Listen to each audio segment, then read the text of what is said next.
What is up, player profiler faithful? It's Matty Kiwoom. Welcome to another episode of the Game Plan. First and foremost, please subscribe to the Player Profiler YouTube channel. Hit that like button and leave a comment when I inevitably say something dumb. The NFL draft, ladies and gents, is just a few days away, and the fantasy world is buzzing. The opportunities to make trades involving rookie picks are there for the taking. So, what are some ways to dominate your rookie trade market? Well, gang, get out your pen and pad and let's start game planning to make some rookie pick trades.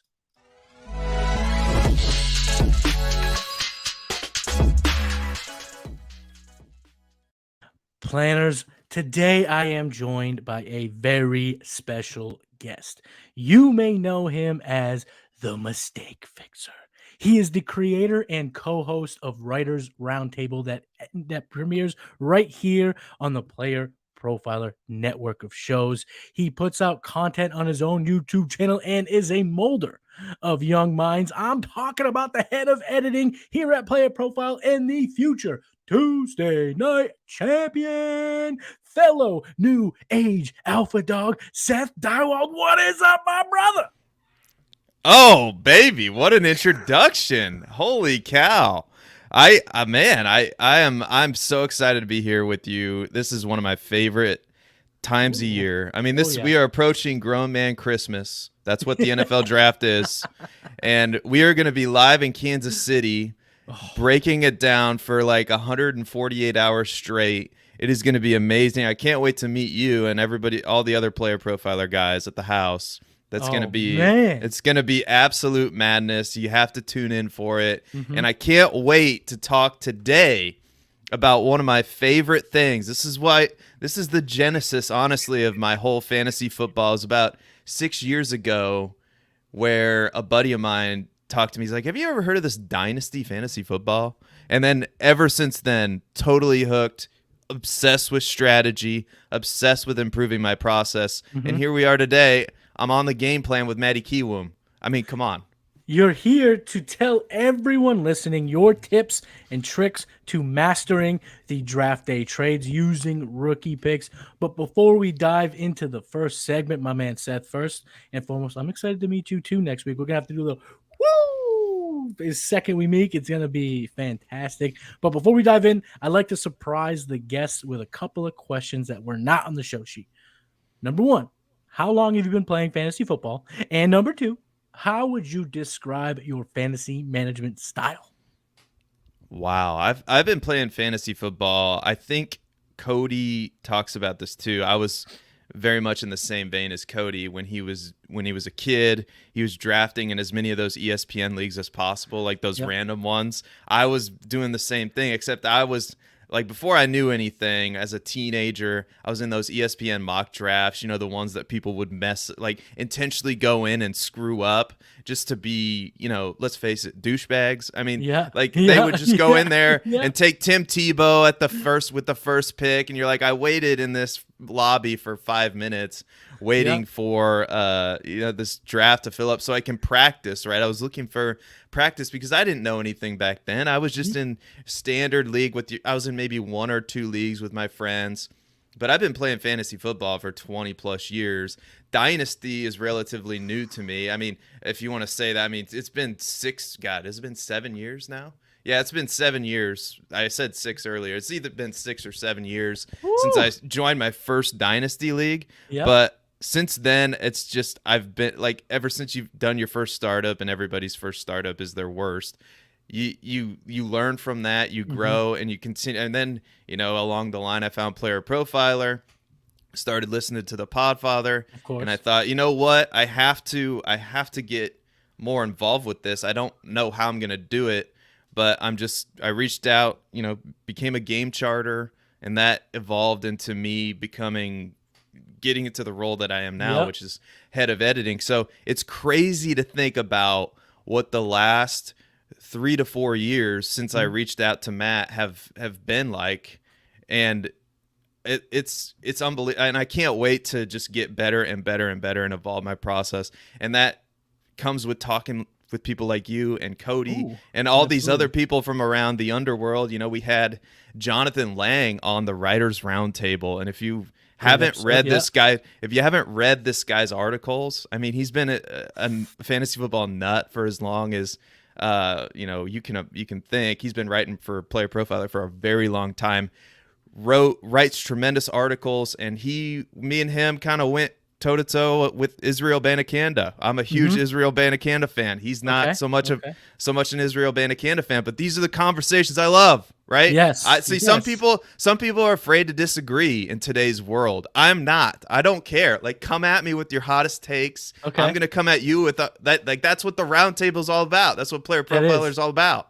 Absolutely. Right? So, and we can disagree. It's fine. Except Aaron Stewart. He's going to be wrong forever. Like, that's Rashad White is awesome. We all think this, and it's a true statement. The Tuesday night display is going down. But somebody's got to be wrong, right? Somebody's got to be wrong. But these are the conversations I love to have with people about, I could talk on, like, I have buddies that I talk on the phone with for, holy shit, we've been on the phone for 30, 45 minutes. Like, I probably should go spend time with my family, or something like that. But I don't know, man. I just love it, and I can't wait to, chop it up with you, man. This is great. Yeah, dude, I'm so excited to pick your brain on trading picks.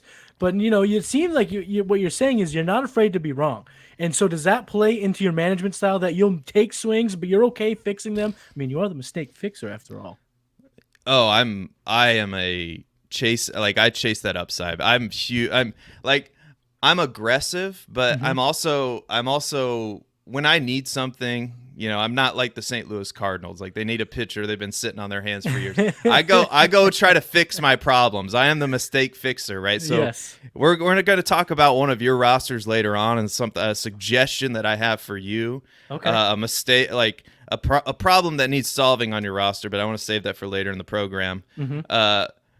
But if there's something I need on a team, I am aggressively trying to fix the problem. And, because I want my teams to be structured in a certain way. Like, in a super flex, I want to have quarterbacks. Like, if I don't have quarterbacks, I view that as, the ship could be sinking. It's taken on water. It's not done yet, but I need to go even overpay to get a quarterback on my roster. Stability.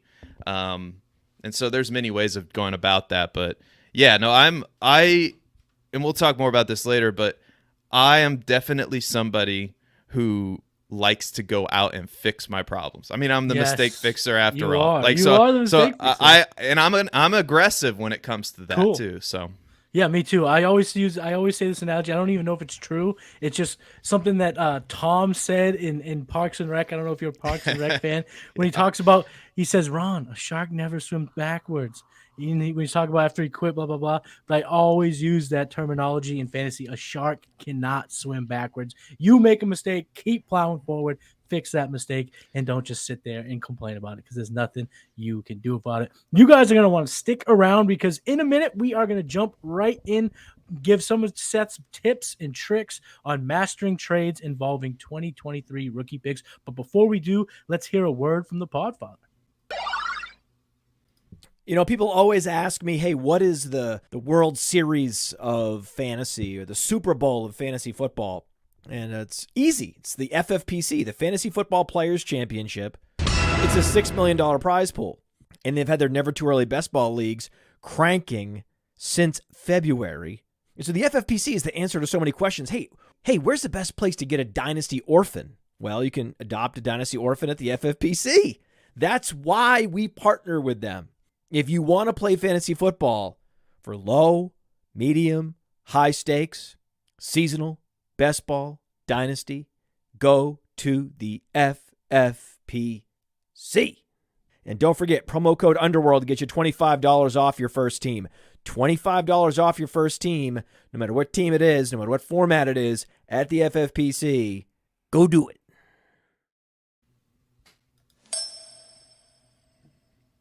If you're looking for an orphan, head on over to FFPC and get your hands on a Dynasty orphan today and use that promo code Underworld.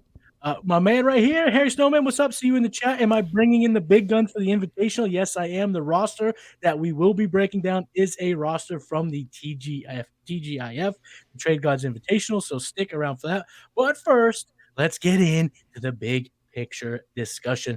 Seth, my first question for you is how much is that 101 worth to you in Superflex? Let's say Superflex because we know how important it is in 1QB. But if you want to talk about the 1QB format, go right ahead.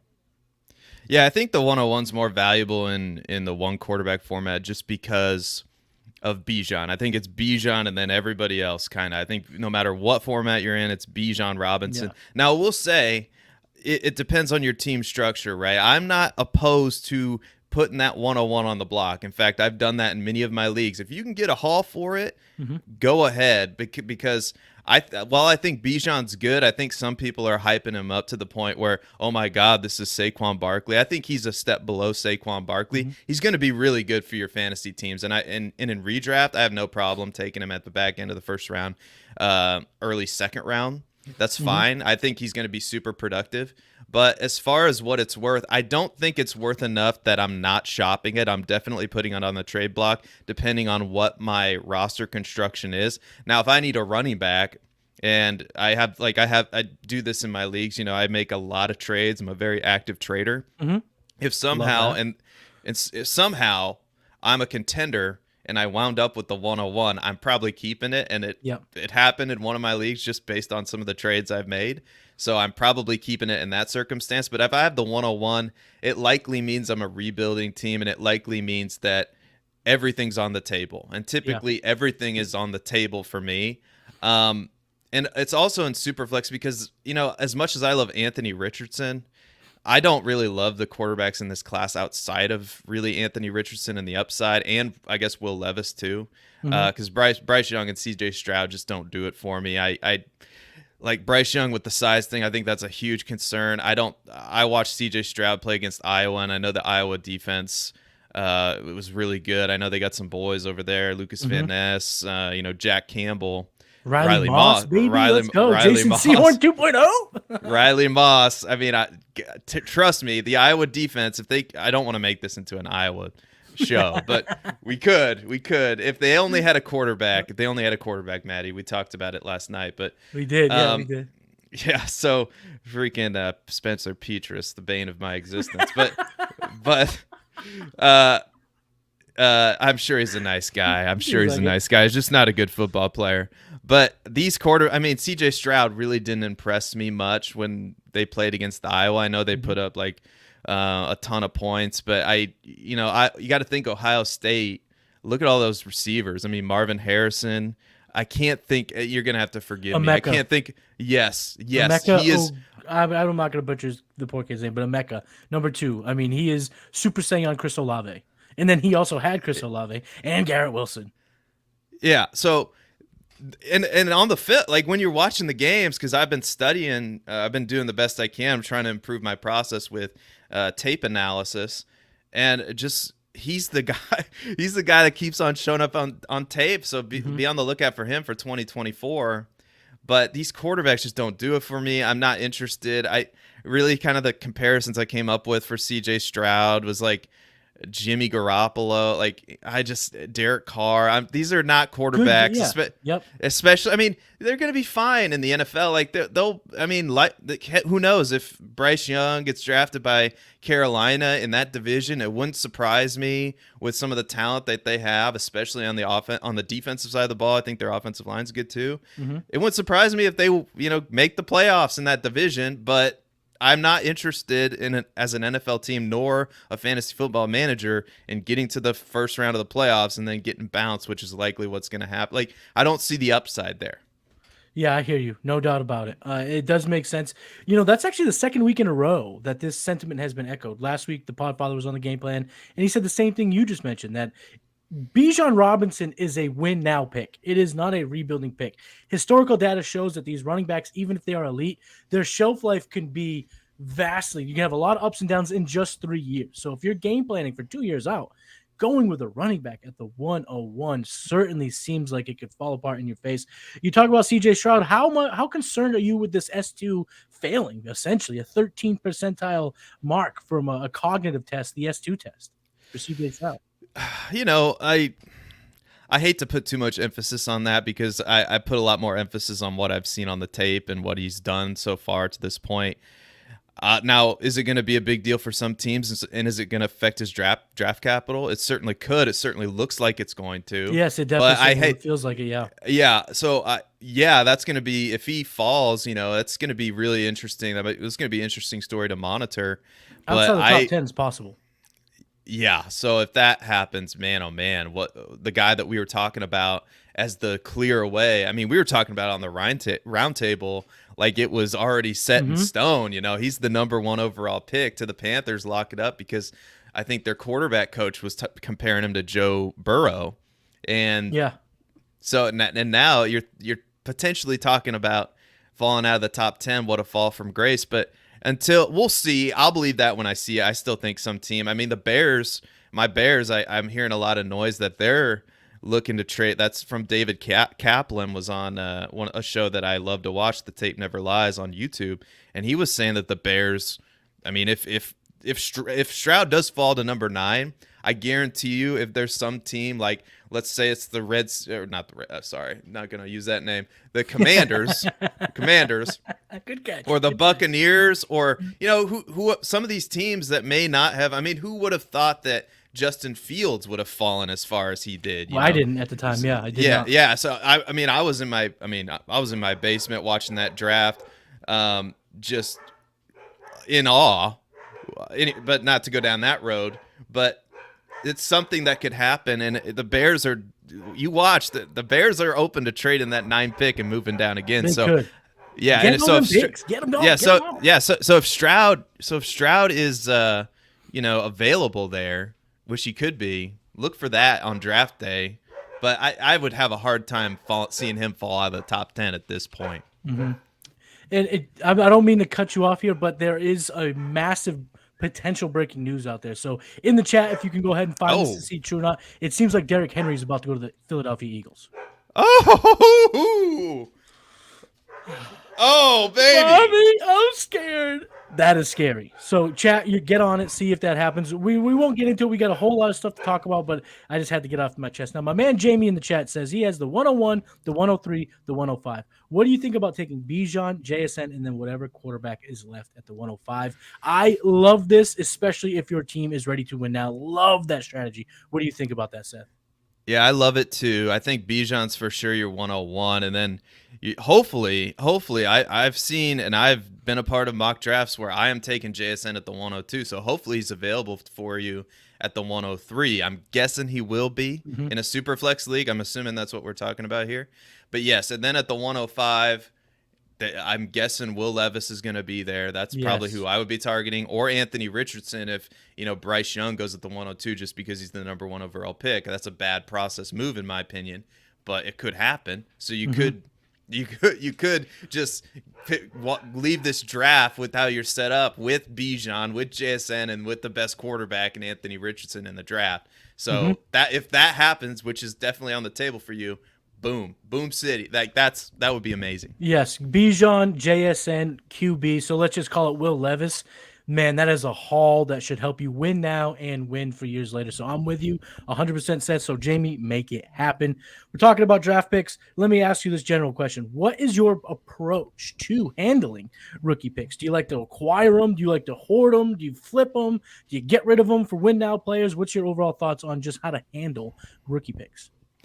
Well, I think there are seasons for me. Like right now, honestly, if I'm being honest, typically I'm a hoarder. Like 70-80% of the time, I'm trying to get rookie picks, and I'm trying to hoard rookie picks. Okay. And I put out a YouTube YouTube video on my channel about how the second, third, fourth round rookie picks. A lot of times people don't value those picks as much as they should, and those picks are kind of the lifeblood of your team because if you think about it, a rookie pick is the most flexible asset that you can have, and you can free up roster spots, and then you can use those picks later on to trade for veterans, and there's all kinds of things you can do with rookie picks. Yep. So right now, I'm actually putting my 2023 rookie picks on the block because we're so close to the trade, or so close to the NFL draft. The problem for me personally is that I've traded a lot of my 2023 rookie picks because I have a lot of win now teams, so I traded them during the season. And I felt like during the season, it's kind of crazy how it all shifts. The 2023 draft was supposed to be, or the 2023 rookie class was supposed to be this amazing class. And so just general advice that I would give for anybody is I kind of, until we get, maybe 2 to 3 months out and we get a really good idea of what a class is, it's really hard for me to buy into the hype either way. Yeah. So as a result, I don't have many 2023 rookie picks. I have some in some leagues, but I honestly traded a lot of them away, and that helped me make deep playoff runs. So, but the ones that I do have are on the block just to see what's out there. And like I said, I'm an active trader. I'm constantly sending out deals. But if you're a rebuilding team right now, honestly, the move I would make is to try to flip your 2023 picks, trade down, acquire a 2024 pick. Like, I always try to stay a year ahead with that. But let's rewind though for a second, because right now I'm putting my picks on the block at the beginning of the NFL season, right? Everybody's excited for their team. Everybody thinks they have a chance, right? Look at the Chicago Cubs right now. Everybody thinks the Cubs are going to win the World Series. It happens. It happens every year. Right? So it's the same kind of energy, right? Going into the season. And so when you're entering the NFL season, I think it's best to put some of those veterans on the block, because we're so far away from the next NFL draft that people think their team's a contender, and likely, let's face it, there's only one person that can win the championship, win the big money, 1 out of 12. 6 people advance typically in a 12-person league. So chances are, if you're just playing the numbers game, that pick is not going to be the 112 if you're trading for a 2024 first. So there's seasons right now. I'm trading away the 2023 picks I have, or I'm putting them on the block. And that's my focus will completely shift after the draft and heading into the NFL season, because then I'll be looking to acquire more. But I would say probably 80% of the time I'm looking to acquire rookie picks. There are just some points of the season where those picks are more valuable than others, and it's totally just a value game for me. Like, Billy Muzio said it, like when he talks about redraft, it's just like when you're in drafts, same thing in Dynasty, you just got to be water. You got to find the value. Like, so if you're trying to trade away rookie picks and you're hitting a wall, okay, well, maybe you should be trying to acquire some picks and find out where the value is in your league. And you guys know what your league's better than we do. We can give sort of general advice, and I kind of hate, just giving that sort of general, like, giving out specific trades, because in some leagues you can make those trades, in other leagues you can't. It just depends. Can't, exactly. So it's right. Just, sometimes leagues it's are hard. So tight they don't do nothing. Yeah, exactly. And those are the leagues, honestly. I'm never really an advocate of leaving a league, but if there's no trading going on and there's no activity, what are we doing here? Like, honestly, like, as dumb as it sounds, what do we do? What we play this for is to have fun, which is like, and I'm an active trader anyway. So anyway, hopefully that answered your question, but it's very much like in seasons for me. Like, I just try to seek out the value wherever I can find it and attack. And once I find out that point of where the value is, then I start to get aggressive and pursue trades and but most of the time I'm trying to accumulate as many rookie picks as possible, and I'm trying to stay a year in advance. And Harry Snowman said it, like, rookie picks are those lottery tickets, but they're the most flexible asset you can have. I call them fun coupons. like in Wolf of Wall Yeah. Street when he's throwing the money, fun coupons. Because when you're in season, they mean nothing. They can't score you fantasy points. So you can get assets to win right away, whether it be a week, a month, or the rest of the season. You can use those fun coupons to gather up. But I think we're kind of on the same page on how we view rookie picks. We're both rookie pick agnostic. We don't feel one way or another. We look to acquire them when the market tells us to, and we look to sell them when the market may tell us to, or when our teams may tell us to. So I'm not beholden to these draft picks, but I do want to echo one thing that you said. It is way more likely for you to acquire the 101 in a given draft in September than it is in March, April, or May. So do not try to grab the 101 now, because obviously Bijan, the hype train, is as fast as it's going to be. It's as built up as it's going to be. So you're paying through the nose for the 101. But like you said, in September, in August, everyone thinks they're a contender, whether they are or not. So if you grab someone's round one pick and they have, a bunch of injuries, or they were just delusional, you could be sitting there with the 101 here in March and then playing the value game that we just talked about.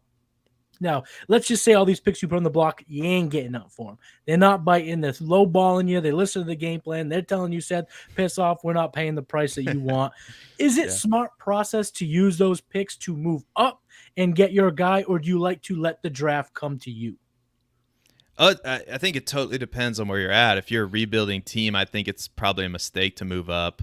And you should be looking to play that game where you're moving back. I mean, doing exactly what the Chicago Bears are doing right now. I mean, they know they're likely not going to be a contending team this year, but they're trying to build up to be that super contender one day. And I think once you build that, right? Once you build that foundation for your team, then there's a lot more flexibility with that. But if you're stuck, and you never want to be stuck, but if you are, you have to get unstuck as quickly as you possibly can, and the best way to do that is to take multiple shots at guys by trading down. Now, if you do have that foundation and you're a contender, or you're in the conversation for making the playoffs just about every year, then like if you're sitting at the 109, and we talked about this on the Writers Roundtable, if you're at the 109, 110, 111, I'm absolutely looking to package some guys to move up to the 102 or 103. Like if you're a big Jahmyr Gibbs fan,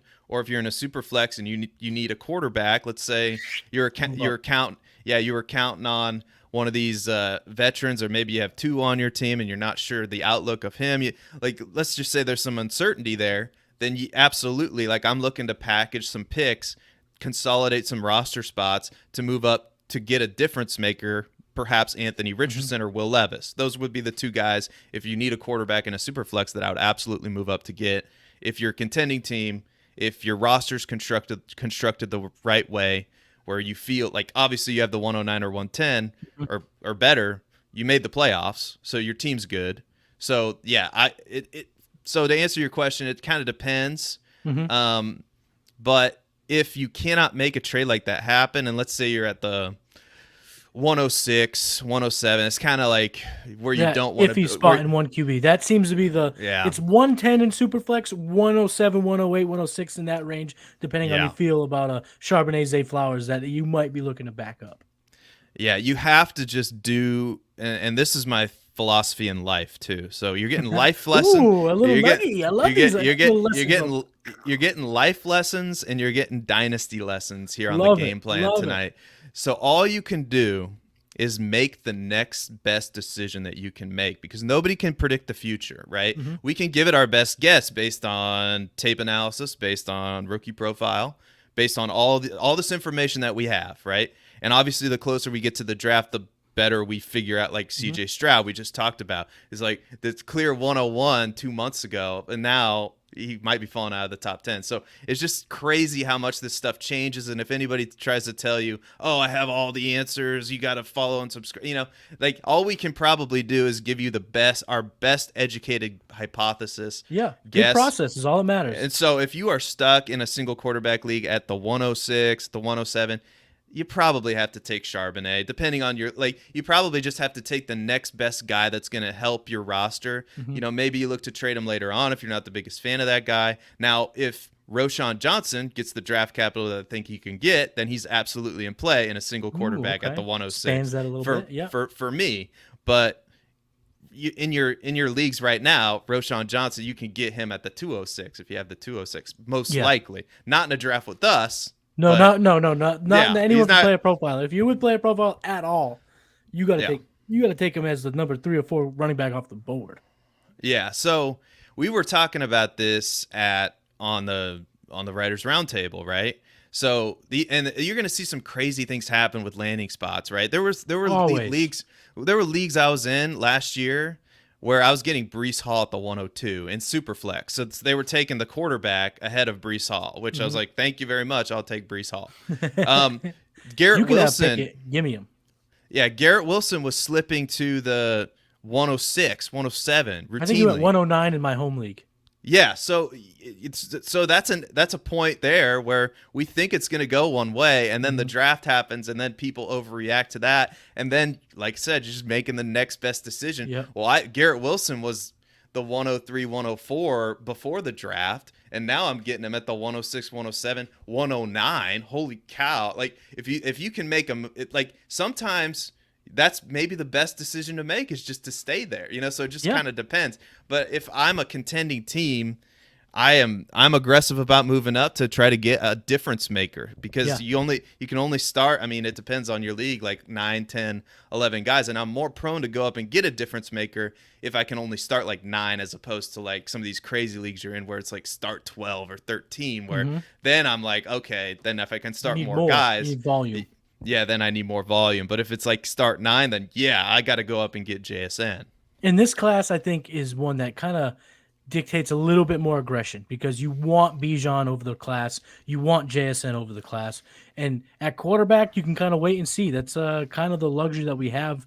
You're not necessarily having to trade up to get the one guy. There's a couple of guys that can make an impact. So next, I want to hit you with some rapid fire questions. I got some rapid fire draft pick questions.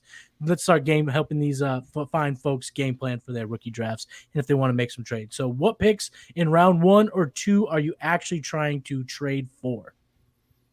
Wow, that's a good question. There's so many prospects, and we'll talk about specific prospects later on. But yeah, I think that 101 and 102 spot especially in one quarterback leagues, I think there's a little bit of a drop off there. So if I can get up to 102, I'm a big fan of Jackson Smith and Jigba. So in a one quarterback, if I can get up to that 102 spot, it's probably a lot cheaper, especially if I'm a contending team like we talked about. I'll go up and get JSN. Now there's a lot of guys in this draft that I love in the second round, third round, fourth round. So in this particular draft, if I'm outside of that top 2, I'm probably looking to trade back. That's probably what I'm like. That's my next question. So don't dive in too much. That's gonna be my follow-up question. But yeah, if I can get up to the top 2 spots in a single quarterback league or even a super flex league, I guess it really doesn't matter. That's what I'm trying to do, because those 2 prospects I feel like are on a different tier. I feel like it's Bijan a tier and JSN and then another drop. So that, to me, that would be worth it, assuming the cost, assuming it doesn't cost you like an arm and a leg to get up there. But everything's cost dependent. Everything's cost dependent. Like we talked about it on the round table, and the guys were kind of like, I think that is pretty fair. Like I said, well, what about if you're at the 109? What about packaging like a Rashad Bateman and the 109 to move up to the 102? And that's about fair in the trade analyzer that you can get in the Dynasty Looks package on PlayerProfiler.com, or you could sign up for the all-in package. Use the promo code Seth, S-E-T-H. Use promo code Matty. Way easier to spell Seth. Way easier to spell Seth. Nobody knows how to spell, even though it's on the screen. Even though it's on the screen here, it just tells you how to spell Seth? it. Are you saying Seth? Is it promo code Seth? I think I know what's going on. It's the Seth panogram here. I think this is silent P. It's Seth. Promo code Matty's way easier. Promo code. You would be amazed. You would be amazed at all the different ways that people pronounce Seth. I have heard it for some reason, old men cannot enunciate the S, and it becomes a Z. It becomes a Z. Zeth. I remember my geometry teacher in high school. He told me to use a straight edge. He's like, Zeth, use a straight edge. And when I was an altar boy, because I'm a good old Catholic, the priest Seth. He pronounced Seth. There's like an L in there or something. Who says it? Seath. Seath. I don't know. I thought Seth Interesting. was pretty easy, Yeah, but it's just long story short. Use the promo code Matty. I would say here. This is what I think. In Superflex, I've been saying this throughout the entire process. I am gunning for the 105. I think it's the cheapest way to put you in line to potentially grab a quarterback or JSN. Because I think in some Superflex formats, we will see, I think in a lot of Superflex formats, we will see Bijan, the 4 QBs, and then either Gibbs, JSN, depending on how that plays out next week. So the 105 is where I'm trying to trade into. You alluded to it. Now I'm going to ask the direct question. What picks in round 1 are you actively trying to trade away? And then let us, elaborate on if you're looking to move back or trade for a veteran. Yeah, we kind of talked about it already. It depends on where you are. Like if I'm in a single QB and I'm sitting there at the 106, 107, I'm trying to get out of that spot, but that's maybe a lot of people are. And because I like the prospects later on, like once you get to a certain point in this draft, I feel like the people are overvaluing players that I don't necessarily like and undervaluing players that I really like. And that could change after the draft, but I continually see, and I don't want to get into specifics now, but I continually see, even in the mock drafts that we do in the underworld, which kind of surprises me, honestly, these guys that we love just continually to slip in the third round, fourth round. So if I can move back out of that spot, even if I'm accumulating multiple seconds, right? Even ideally, I can get a future first next year. That would be amazing. Like if that I would can be the move, best, yeah. But you're probably moving out of the 105 or something to be able to do that. if I can move out of the 105, pick up an early second and another second, like I'm cool with that. Like if I move back 6 or 7 spots, because I really feel like even though I think Charbonnet has the potential to be a really good running back in the NFL, I think that Roschon Johnson is better, and I think I can get Roschon Johnson early in the second round, and so I pick up what I think's a better player and an additional pick. Yes. These are the moves. These are the moves that I like to make. But I'm I believe in my process, right? I've been doing this for 6 or 7 years. I trust the guys. I like Cody. Like I follow Cody around. Like I'm one of Cody's apostles now. I'm not ashamed to admit it. Like I think we both are really. Like we went, like first of all, I went to the school of what was the school he put me through as an editor, because I knew nothing about Canva. Thumbnail design. You've gotten better at thumbnail design. You got fantastic. The school of graphic design, Cody put me through that, and now Cody's putting me through the school of tape analysis. So we're all just, and Cody's the GOAT as far as mock drafts goes, and there's nobody's opinion that I trust more. New age alpha dogs, baby. Woo! Yeah. So we're just following the big dog wherever he goes. And we're learning that side of it too. But, so I trust my process enough at this point that I believe that, Roschon's a better player than Charbonnet. And that's hot takey for some, but, that influences those trade decisions that I'm talking about, So in single quarterback, that's it. I think you nailed it. In super flex, it's like the 110, 111. I'm not getting a quarterback. I'm not getting an elite prospect. Same story. Right? If I can move back, acquire more picks, and get a guy that I was going to take there anyway over, let's say, if a Charbonnet falls that far in Superflex, I don't know if he will or not, or a Quentin Johnson, like those are probably the guys that are going to be sitting there for you. And I'm just not the biggest Quentin Johnston fan. I mean, I think Mingo later makes a little bit more sense. He's a little bit of an arbitrage situation, and I'm kind of right there with you. For me, it's when I'm staring at Zach Charbonnet as the best available player. So Zay Flowers, Addison, Gibbs, the 4 quarterbacks, Jason, Bijan, they're off the board. I'm staring at Zach Charbonnet as best available. I'm looking to trade back, and it's really not anything against Charbonnet. I think he is a pretty good player, but in my opinion, you can't definitively tell me that he's better than Roschon, then he's better than Kendre. Or, if you want to go with some big-time speed guys, the athletes, Abanikanda, A-Chain. I don't even Tank Bigsby is starting to grow on me. So when I'm staring at Zach Charbonnet as best available, your boy's trying to move back and then try to get 2 of them. I would rather walk away with a trade where I get, Tank Bigsby and Kendre than just Zach Charbonnet. Or Tank Bigsby and even a little bit later than that, Jonathan Mingo. And then I get 2024 second, what have you. So once Zach Charbonnet is staring at me as the best available player, whether it's 1 QB or Superflex, that's when your boy is trying to hightail it right on out of here. We got a question in the chat, and I have to bring this up because it's your guy. Would y'all trade Justin Fields for the 101 in non-Superflex Dynasty? No.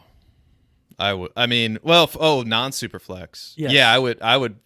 Depending on what your quarterback situation is, I would trade him in non-Superflex because and I love Justin Fields. Yeah. I think he's a super difference maker for them. But if you think about the Bears, and trust me, I have been touting Justin Fields as much as anybody.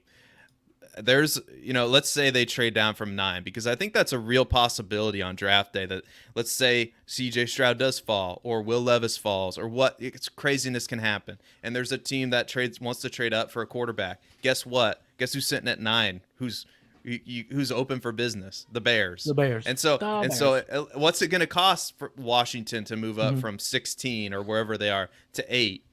It's probably going to be a future first, right? To move up that far. Absolutely. I would think so. And so if the Bears next year, let's just say Murphy's Law for Justin Fields, has a terrible, his processing ability doesn't speed up, and even with DJ Moore, the passing volume doesn't increase, and it's just a terrible situation for fantasy football and for the Bears. Potentially, if they're sitting on 3 first-round picks, and one of theirs picks is probably going to be, if Justin Fields is bad, one of their picks is going to be bad. Mm-hmm.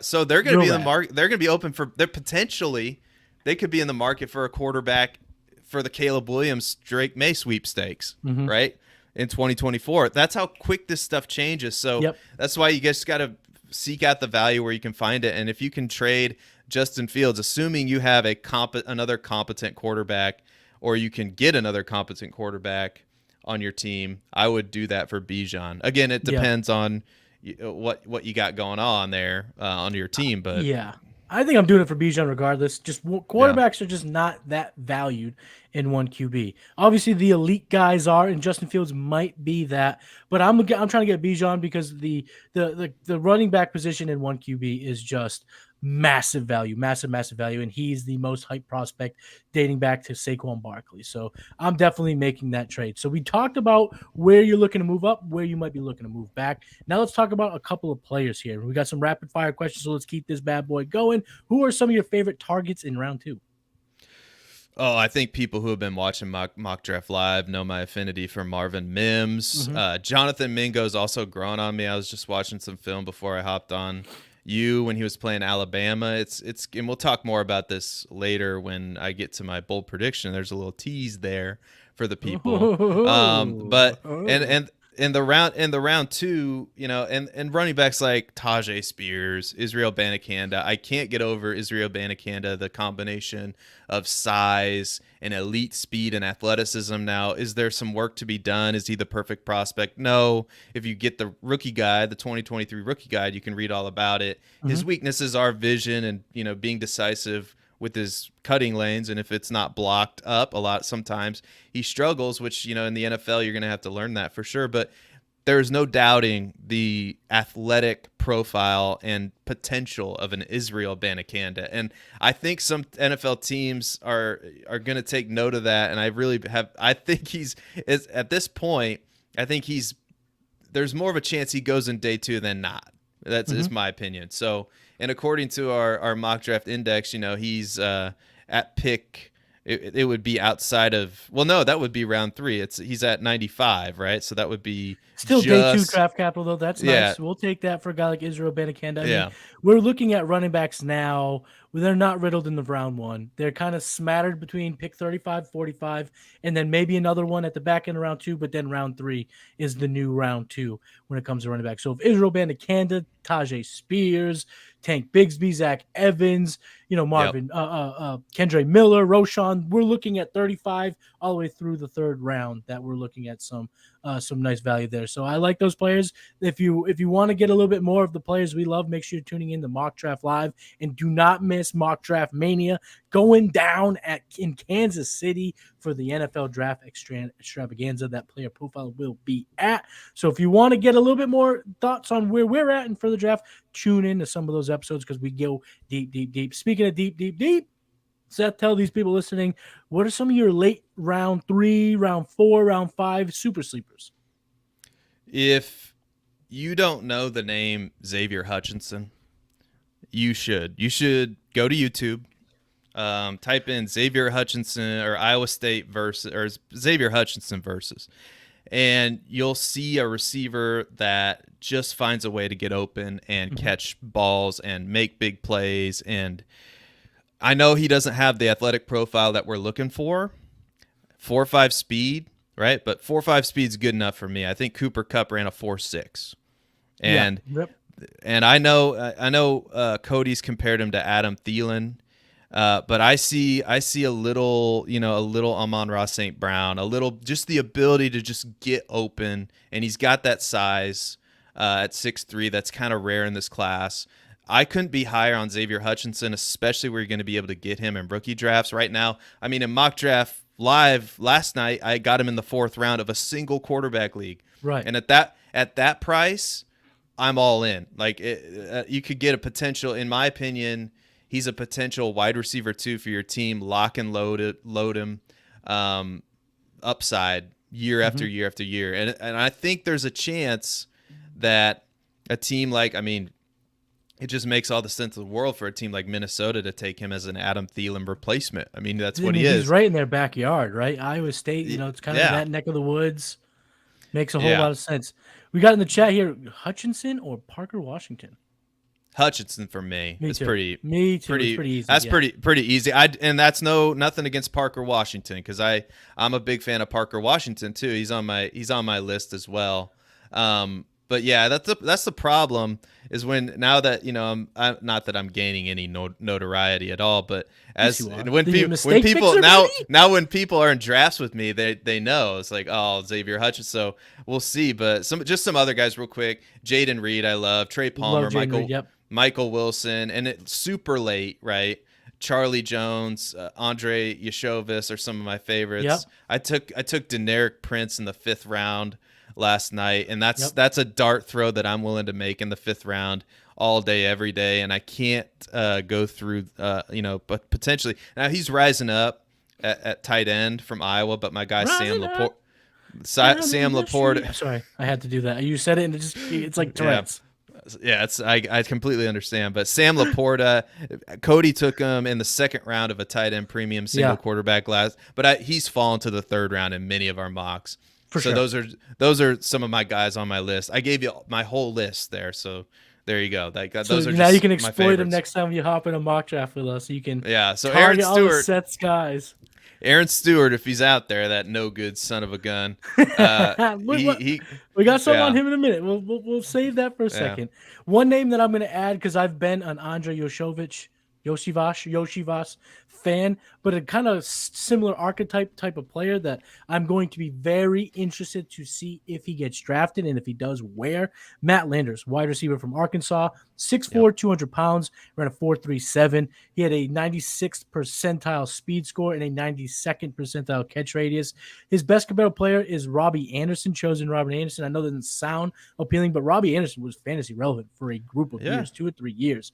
So I'm going to look to see where Matt Landers goes in the NFL draft. He's the number 9 wide receiver in terms of athleticism score.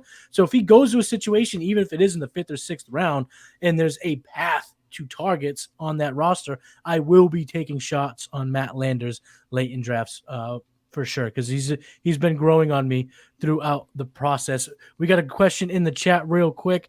Hey, Matty and Seth, do you guys like Cuban cigars? Yeah. Does a bear poop in the woods? Yes.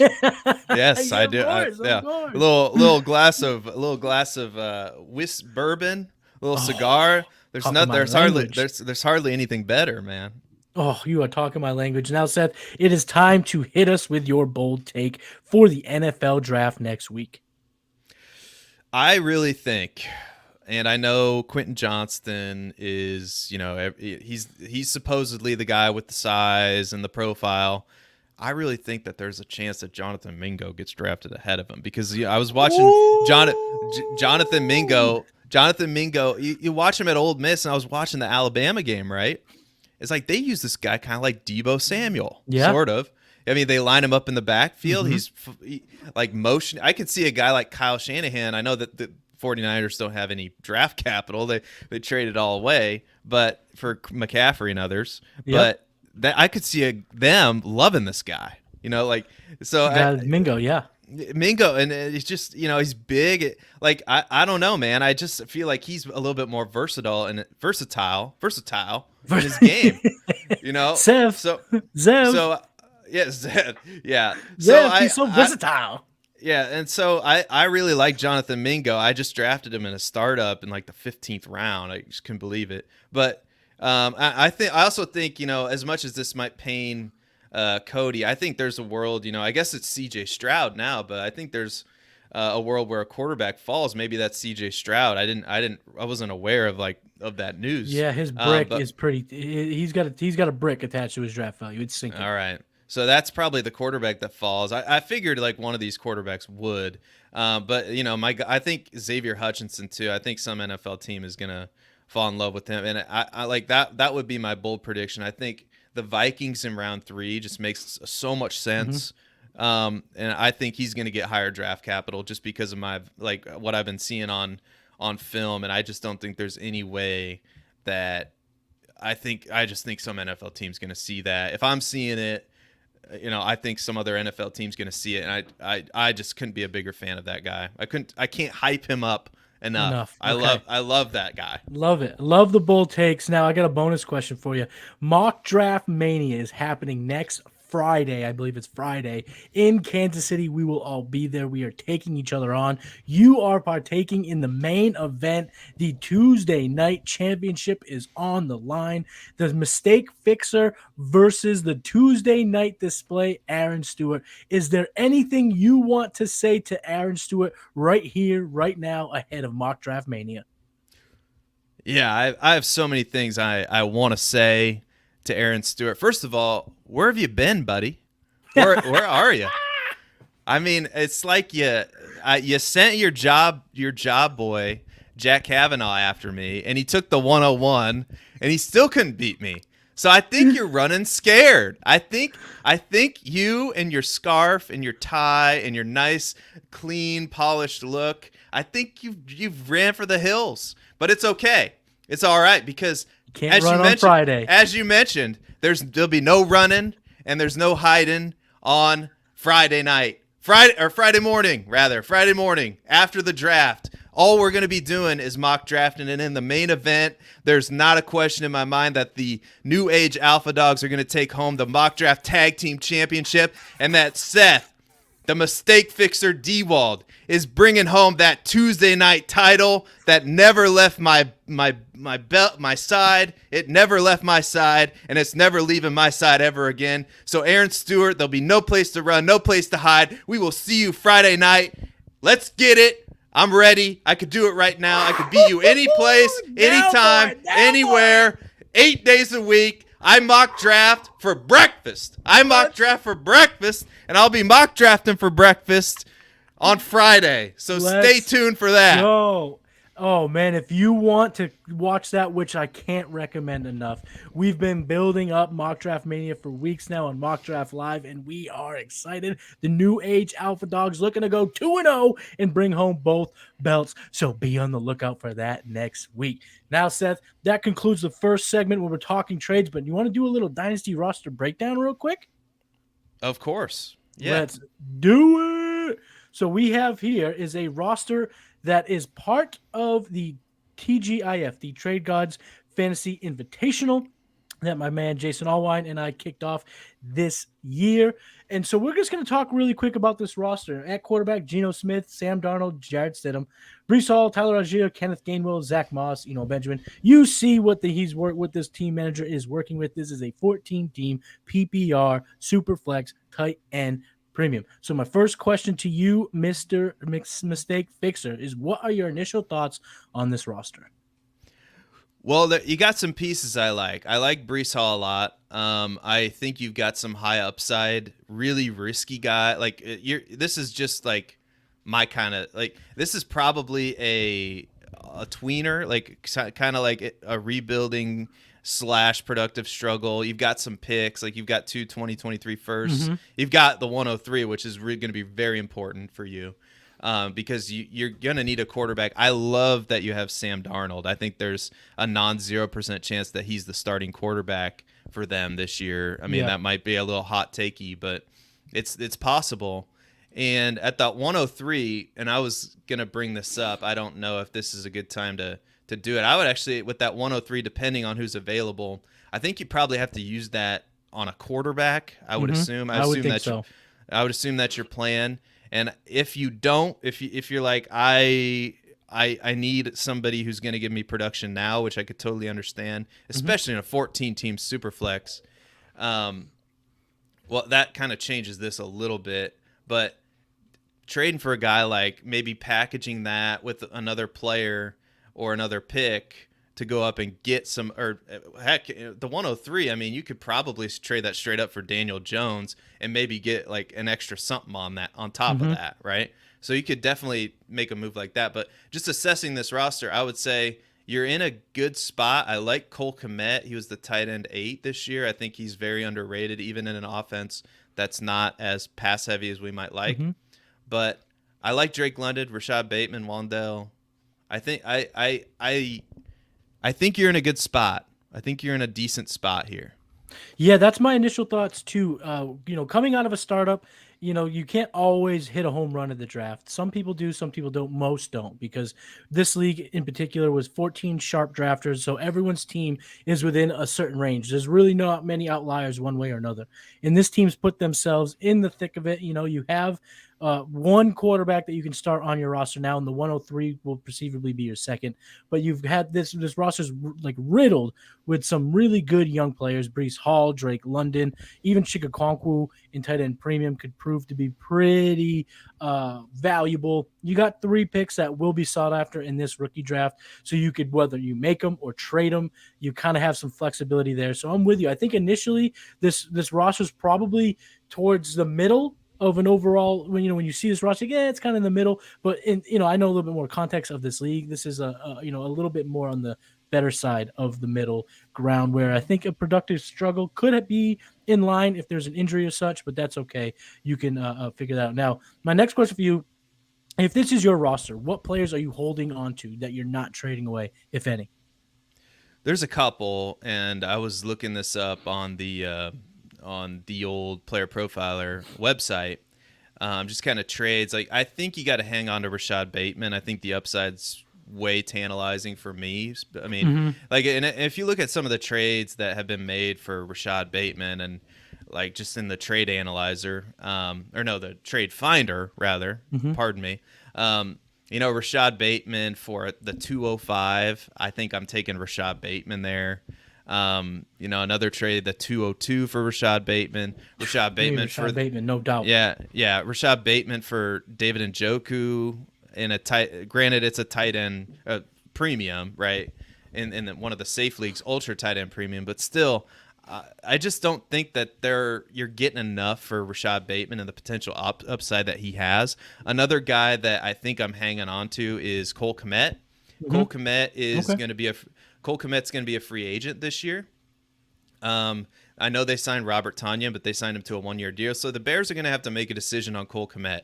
Yeah. If the draft is going to tell us how they feel about Cole Kmet, because the Bears have a couple of second rounders. They have like 3 picks within like picks 50 to 60, right? So they're going to be in prime position to take a Sam Laporta or potentially Luke Musgrave. I don't know if Luke Musgrave's going to fall that far, but they're going to be in prime position to take a tight end. If they take a tight end, that tells us everything we need to know about Cole Kmet's future. For sure. So, but he's a free agent and he's only 24 years old next year. He's going to be 25. Yeah, he could easily find, a new home where there's more passing volume. So right now you think, well, he's with the Bears and there's not much passing volume, and that's the argument against, all those Bears pass catchers, but that can change in a year. And so I think you got to, for what you're potentially trading for him. Now I know I would potentially float Chig out there. I know Chig is everybody's darling, but I think honestly, I think Chig probably has more value than Cole Kmet right now, but maybe he has more hype. I don't know if the value's there, but the hype's there. So if your league's susceptible to the hype train, Chig is going to net you something probably a little bit better than Cole Kmet. So I think I'm kind of with you there. Yeah. So outside of that, I mean, I really, you probably got Geno Smith later than because I think Geno Smith, I mean, in Seattle with all those weapons, and potentially they can just add on to that. It's amazing how quickly that went from a situation where they were one of the worst teams, and it was all because of Geno Smith. Let's be real, Yeah, because and they Geno drafted Smith, so well last year.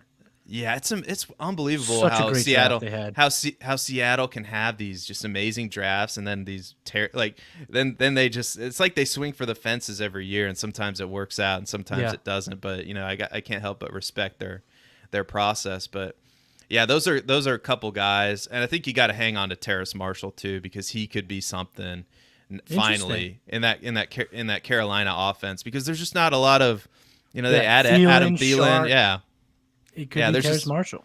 Yeah, it could, and he's only 22, so they asked about him at the combine, and their GM said some really nice things about him. Their new head coach said some really nice things about his potential in their offense. That was before they went out and signed 2 guys, but still, it's possible. So for me, the guy I'm holding on to, and I'm not letting go, is Drake London. I think I want to build around Drake London.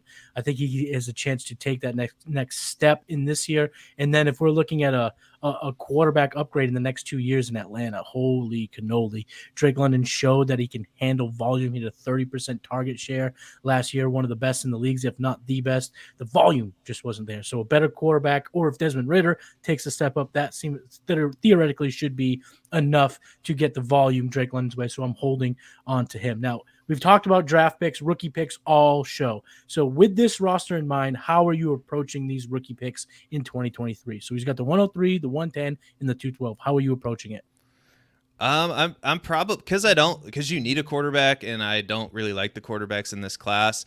I'm hoping and praying that Anthony Richardson falls to you at the 103. Now, I know there's a chance that he doesn't play at all in year 1, depending on where he ends up. But if ideally, I'm looking to trade that 103 for a quarterback, and I think Daniel Jones, somebody like that, would be perfect. Or I think you could like get Russell Wilson plus. Yeah, you could definitely get something extra, like especially if there's a guy in your league that really likes Bryce Young, or if CJ Stroud or Will Levis finds a good landing spot. Like, I'm just not as high on those guys as I would be just on the sure thing. And I'm a big fan of Daniel Jones, and I was on the Daniel Jones train. Like, now everybody's back on. Like, everybody got off, now everybody's back on. Yeah. So I've always been a big Daniel Jones fan. And I think you could get something on top of a Daniel Jones type or a Kirk Cousins type, even though nobody likes Kirk Cousins. But so that's a move I would potentially be looking to make, considering you need a quarterback. And then at that 110 spot, like we mentioned, I would be putting that on the block as well, and seeing if you can trade down to pick up maybe multiple seconds, because the player that you're going to get at the 110 is not going to be all that different from the player you're going to get at the 205. And in fact, you might get a better, depending on this league. Now, if it's a player profiler league, maybe not, but the player you're going to get the 205 is just, if you can pick up a couple second round picks this year or maybe one next year, I would probably do that. Yeah, I'm completely with you. Now, the situation came up in the chat. You have the 103. Anthony Richardson is there, but he gets selected by the Seattle Seahawks. Are you still taking Richardson, knowing that you really only have one quarterback asset in Geno Smith and Anthony Richardson? Wow, that is a great question. And at that point, there's just trade out. Make someone else make this decision. Yeah, I would. Or if you can't make a trade happen, then I'd probably take him with the idea of trading him down the road. Like, and you're hoping that he he's gonna sit for a year. So that's tough. That's really tough. But I would probably just do everything I could at that point to trade out. Like, that's probably what I would do, or to trade for one of the veterans we talked about. Yeah. Now, here we're at the 110. This is kind of a gameplay that I think I would try to roll out. Matt Kelly and I coined the phrase called a fortification trade, when you fortify your roster before your rookie draft, so it gives you flexibility. So I would look to take the 110 and try to get a Jordan Love. Try to get a quarterback with the 110 that you can use to start, so that at the 103, come your rookie draft, you can either trade back and acquire assets, or if you look at this roster, who would make this roster a whole lot better that's a rookie this year, Seth? Are we on the same page here? Yeah, what about Desmond Ritter and pairing him up with Drake London if you're a That's Desmond Ritter believer? See, that's where I'm going there as well. The 110, that's exactly the name I was thinking. But on top of that, with the 103, JSN would fit so nicely on this roster. Oh, yeah, that would give you Rashad Bateman, Drake London, JSN going in as your top 3 receivers. I would love to be able to do that, but you got to get yourself another quarterback. So if you can kind of fortify your roster, trade the 110, maybe the 212, maybe one of these 24 first, since you got 2 of them, take 2 of those and get yourself a Jordan Love, Desmond Ritter, or if you can get a Kirk Cousins or Dak Prescott, truly tear up, use those draft picks to do that, because now they're at the 103, you can kind of see how it goes. You can go quarterback and really get that depth that you look for, or JSN would look very, very nice on this roster. So you can kind of do those type of kind of hit it from both sides to see really how you can maximize this roster. We talked about who we would pick. We talk about how we would trade back. Now, one last question about this roster. Do you have a couple veterans in mind that with these picks they could use to trade and bolster their win now approach? Yeah, no, I just one more thing to add on to that. I think that, like I said, Desmond Ritter, I would probably take a chance on Desmond Ritter over Jordan Love, but maybe that's my Green Bay bias coming in there. Love Jordan Love this year. Yeah, but JSN, man, that would be amazing. As far as and you're, oh yeah, I know what I was gonna say. You're doing. I love what you're doing, because you're taking a problem and you're not just kind of sitting back and like some guys do. It's just, well, maybe some guys you're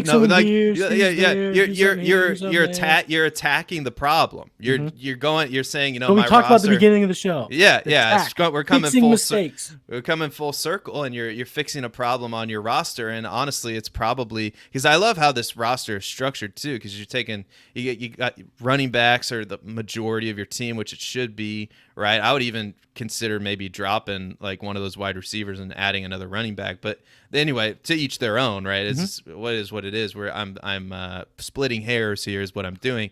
But I just wanted to point that out, that I love that philosophy, because some people just sit back and play the value game, but sometimes you just got to go out and solve your problem as quickly as possible.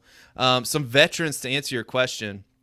Now, I'm doing this startup in an FFPC league, so these are good Dynasty gamers, and yeah, absolutely. The veterans that I saw falling way down the list, that I'm like, I think this guy probably has more value to a win now team than not, is like a Keenan Allen. Like it was amazing how far Keenan Allen has fallen down, and Keenan Allen's like a good player. Like I know there's some injury concerns, but he only played 10 games last year. But look at his last 3 seasons: wide receiver 7, wide receiver 11, wide receiver 11 in fantasy points per game. And really, last year was the year. I mean, he missed 7 games, but the year before that, he played in all 16. And I get it, he's 31 years old.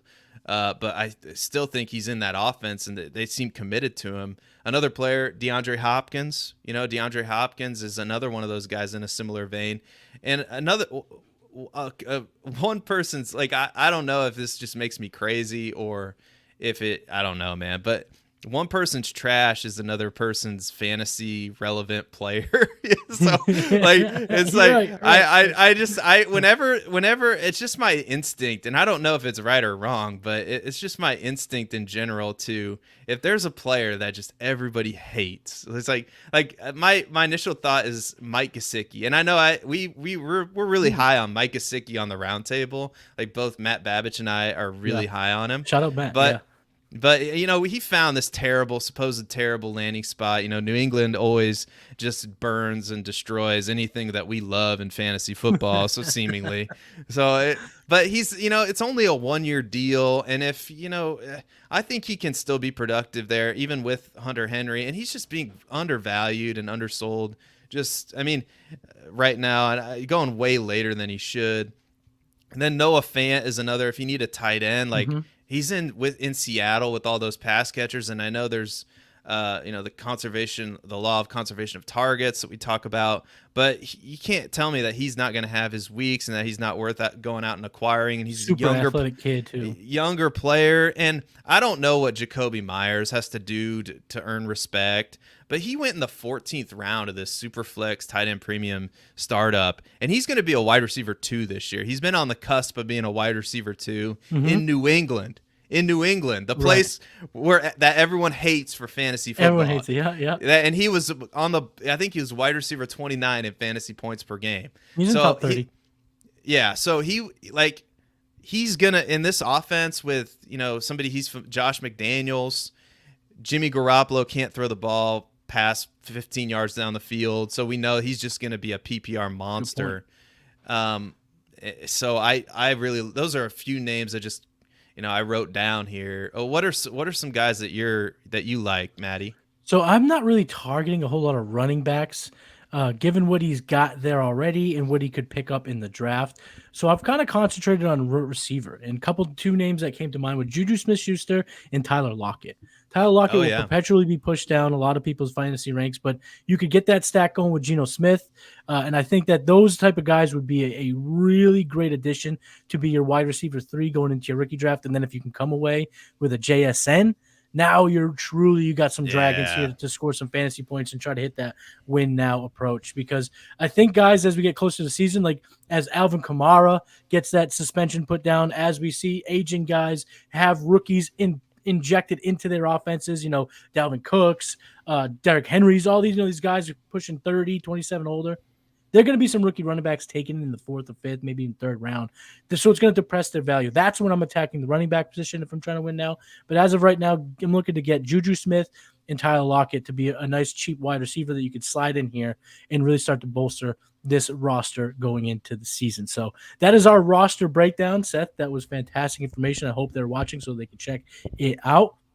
And that's actually going to wrap up today's show. Seth, you are the man, the myth, the legend, the mistake fixer. I am so happy that you came on. But please, oh please, tell all the fine folks watching and listening where they can find you on social media and where they can get all your content. Well, first of all, thank you, Matty. This has been, just being on Mock Draft Live with you and Cody's been a blast. It's been too much fun. It's been, and I can't even, I shudder to think what mock draft, I shudder to think how many tables I'm going to put Aaron Stewart through, both figuratively and metaphorically with my drafting. But anyway, it's just been a blast. And if you haven't been around for it, you need to go to the Player Profiler YouTube channel and check it out. But as far as for me, you can follow me on Twitter and find all my Justin Fields takes and Cardinals rants there at Seth_DIEWOLD. You can subscribe to my YouTube channel. I put out my own content on YouTube as well. Seth Diewold, DIEWOLD on YouTube. And of course, if you go to the Player Profiler website, you can sign up for the all-in package and use the promo code, not Matty, but Seth, to save $10. Seth, even though I think we've established that Seth and Matty are both equally hard to spell for some people. I don't. M-A-T-T-Y. M-A-T-T-Y. Anyway, either honestly, either one. But you use promo code Seth. Seth or Matty. That's gonna you don't know what that does for us as creators, because Player Profiler, when I started with them 3 years ago, and it's still, I feel about it today, it's the absolute best resource, and 100%. It gives you the most. I can't believe how much stuff is available for free. But in order to keep it free, and this is not me blowing smoke, and this is, the Podfather has said this, so I'm not saying anything that anyone hasn't said already. Mm-hmm. In order to keep it free, we do have to have people sign up for that all-in package. Yes, in order to keep it free, and you're not going to regret.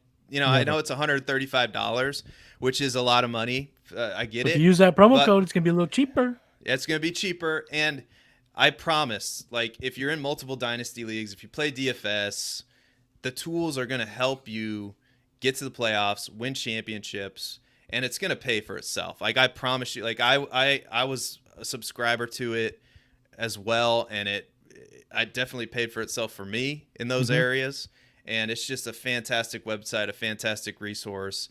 I legitimately feel this way. I'm not blowing smoke here.